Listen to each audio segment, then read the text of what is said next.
For those of you who don't know me, my name's Michael. I'm a psychotherapist in private practice here in the East Bay.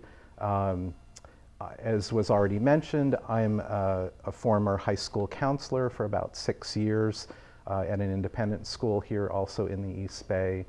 I founded an organization called Practical Help for Parents, which is an online organization which attempts to give parents an idea of what resources are available in and around the Bay Area, and to try and be a little bit of a one-stop shop for disseminating and also making sense of the research on parents and teens. So why did I do such a stupid thing as writing another book about parenting teens? It was really because I wanted a book that I would have read or would have wanted to read when my child was growing up, when my child was a teenager. I have a weakness, maybe because of my own father, for clinical research and also for being something of a research geek.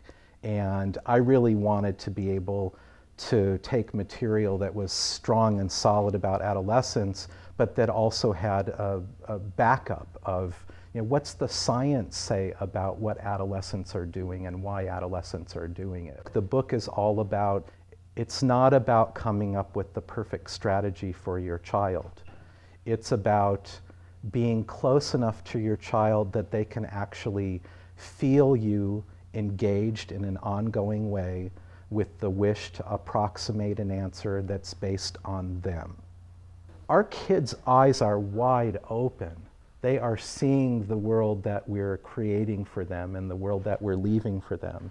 They see the mess, they see the lying, they see the corruption, they see what the banks are doing, they see all of it. And they might look like they're just playing video games, but they're watching all of it, and they're watching the way we respond to all of it. In general, you have to understand the cultural context in which kids are growing up. You have to know something about your teenager's biology and their biography. You have to do lots of careful observation, experimentation, data collection, and theory making about your particular child. Any intervention you make with your child is not going to be any better than your neurological state at the time of the intervention.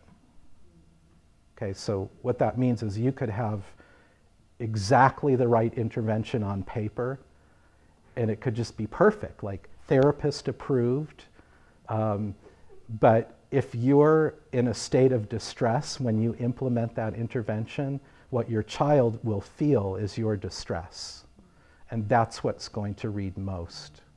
So I would say one of the best things you can do to prepare for oncoming adolescence is to take very, very good care of yourself, so that as your child challenges you, you have a slightly higher chance of being in a decent neurological state.